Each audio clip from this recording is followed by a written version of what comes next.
오늘은 건강한 노년을 위해 만성염증을 예방하고 당 독소를 줄이기 위한 좋은 습관 11가지를 말씀드리겠습니다. 우리는 내일 당장 죽을 수도 있지만 동시에 건강하고 행복하게 100년을 살 수도 있습니다. 오늘을 소중히 여기고 현재의 순간을 즐기며 미래에 대비하는 것이 매우 중요합니다. 건강의 소중함과 중요성에 깊이 공감하고 건강한 100세를 향해 하루하루 성실하게 실천해야겠습니다. 좋아하는 것을 마음껏 먹고 사는 것도 좋겠지만 라면 같은 인스턴트 식품은 좀 줄이고 신선한 채소나 과일 위주로 드셔야겠습니다. 또한 건강한 삶을 살기 위해서는 당 독소의 생성을 억제해야 합니다. 그러면 당 독소란 무엇일까요? 당 독소는 당을 과다하게 섭취하면 당이 혈액을 타고 돌아다니다가 단백질과 결합하여 변성된 최종 당화산물을 당 독소라고 합니다. 당 독소는 우리 몸에 염증을 일으키는 만병의 근원이라고 합니다. 우리 몸에 당 독소를 생성하는 요인은 매우 다양하나 과도한 당질 섭취로 인해 내 몸 안에서 당 독소가 만들어지며 다른 원인으로는 기름에 튀긴 프라이드 치킨이나 당 독소가 많이 들어있는 음식을 먹게 되면 감당하기 힘든 당 독소가 우리 몸에 쌓이게 됩니다. 자주 과식을 한다거나 기름진 음식을 먹는다면 나도 모르게 내 몸속에서 차곡차곡 저축하듯 당 독소가 쌓이게 됩니다.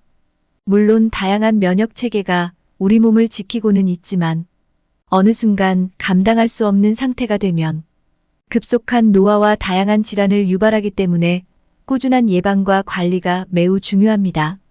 그렇다면 내 몸 안에서 당 독소가 만들어지는 것을 예방하고 몸에 쌓이는 것을 막기 위해서는 어떻게 하면 될까요? 만성 염증을 예방하고 당 독소를 줄이기 위한 좋은 습관 11가지를 제안드리겠습니다. 첫째, 건강한 식습관 유지하기입니다. 채소, 과일, 식이섬유가 풍부한 식단을 유지하고 고지방, 고당도, 가공식품을 피하는 것이 좋습니다. 과자, 빵, 떡, 쌀밥, 단 음료, 아이스크림 같은 당질 섭취량을 과감히 줄이고 채소, 생선, 신선한 단백질, 해조류, 잡곡밥, 달지 않은 과일 등을 많이 드셔야 합니다. 식사 시 순서는 먼저 식이섬유가 많이 든 채소류를 드시고 두 번째로 단백질과 지질이 들어있는 고기류를 드신 다음 맨 마지막으로 당질이나 탄수화물이 든 밥 종류를 드셔야 합니다. 그래야 혈당이 갑자기 급격하게 올라가는 것을 예방할 수 있다고 합니다. 다시 정리하자면 채소류, 그 다음 고기류, 그리고 맨 마지막에 탄수화물 순서로 드셔야 합니다. 둘째, 충분한 수면을 취하여야 합니다. 잠이 부족하면 몸 안의 노폐물의 해독이나 배출력이 떨어져 당 독소가 해독되지 않고 몸 안의 대청소도 하지 못합니다. 또 잠이 부족하면 비만이나 치매 및 심혈관 질환, 암 발병률이 높아지고 기억력, 집중력도 떨어집니다. 영국의 대처 수상과 미국 레이건 대통령은 하루 4시간만 자도 충분하다고 하였으나 결국 알츠하이머에 걸렸다고 합니다. 하루에 7시간에서 8시간은 꼭 자는 것이 좋다고 합니다. 셋째, 물을 많이 마셔야 합니다. 물은 몸 안의 각종 노폐물을 희석하고 배출하며 체온 조절 및 세포가 영양분을 섭취하도록 도움을 줍니다. 요즘 현대인들은 물 대신 커피나 이온 음료, 과즙, 탄산 음료 등을 많이 마시는데요. 무언가 첨가되지 않는 순수한 물, 깨끗한 물을 마셔야 합니다. 하루 적정 섭취량은 성인 기준 1.5리터에서 2리터입니다. 알칼리수는 산성화된 몸을 중화시켜 항당화 효과를 준다고 합니다.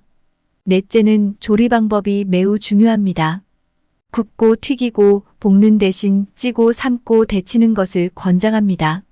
치킨보다는 백숙이나 삼계탕을, 계란 후라이보다는 삶은 계란을, 숯불구이나 스테이크보다는 전골, 국, 수육, 샤브샤브를 권장하며 크로와상보다는 통밀빵을, 군고구마 군만두 대신 삶은 고구마나 찐만두를 드셔야겠습니다. 다섯째는 최대한 몸을 많이 움직여라입니다. 몸 안에 쌓인 불필요한 과잉당을 소모시키기 위해 몸을 많이 움직이고 운동을 하실 것을 권장합니다. 식후 5분에서 10분 정도라도 간단히 산책을 하는 것도 좋습니다. 여섯째, 체중 조절입니다. 적당한 체중을 유지하고 비만을 피하는 것이 중요합니다. 체중 조절을 위해서도 음식 조절 및 운동이 중요해 보입니다. 일곱 번째, 스트레스의 효과적인 관리입니다. 스트레스는 만병의 근원이라 했습니다. 긍정적인 생각과 태도로 마음의 여유를 가지세요. 여덟 번째, 규칙적인 운동입니다. 일주일에 최소한 150분 이상의 유산소 운동을 포함한 규칙적인 운동을 하셔야 합니다. 편하게 할 수 있는 계단 오르기나 걷기 운동도 좋습니다. 아홉 번째, 신선한 천연 식재료를 사용하고 가급적 가공식품을 줄이라는 것입니다. 열 번째, 흡연을 피하고 음주를 적정량으로 제한하라입니다. 11번째, 정기적으로 건강을 체크하여 미리 예방하고 조치를 취하여야 합니다. 가공식품 섭취를 최소화하고 신선한 천연 식재료를 사용한 음식을 드시면서 건강 체크를 하는 것도 잊지 말아야겠습니다. 이상으로 당 독소를 줄이고 만성 염증을 예방하는 11가지 습관에 대해 말씀드렸습니다. 이처럼 생활 습관과 식습관 개선으로 노화와 만성 질환을 일으키는 당 독소를 위험 수준 이하로 관리할 수 있습니다. 비만이나 고혈압, 관절노화 개선에도 도움을 줍니다.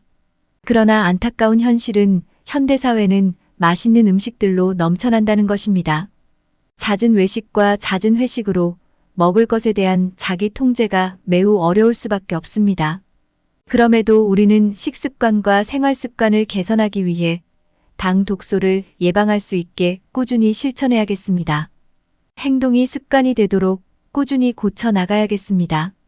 달달하게 입을 만족시키고 쾌감을 주는 음식은 오히려 피하고 맛이 없는 채소류나 거칠거칠한 잡곡밥과 심심한 나물류 같은 것들로 식단을 채우고 규칙적인 운동으로 건강한 몸과 마음을 단련시켜 남은 인생 팔팔하게 살도록 노력해야겠습니다. 건강한 몸과 마음을 가질 수 있는 길은 우리 노력에 달려 있습니다. 좋은 사람들과 마주 앉아 건강한 음식 나눠 먹으며 행복한 시간을 보내는 것도 매우 좋을 것 같습니다. 오늘은 만성 염증을 예방하고 당 독소를 줄이는 좋은 습관 11가지를 알아봤습니다. 시청해주신 모든 분들께 도움이 되셨기를 바라며 저는 더 좋은 내용으로 찾아뵙도록 하겠습니다. 시청해주셔서 대단히 감사합니다.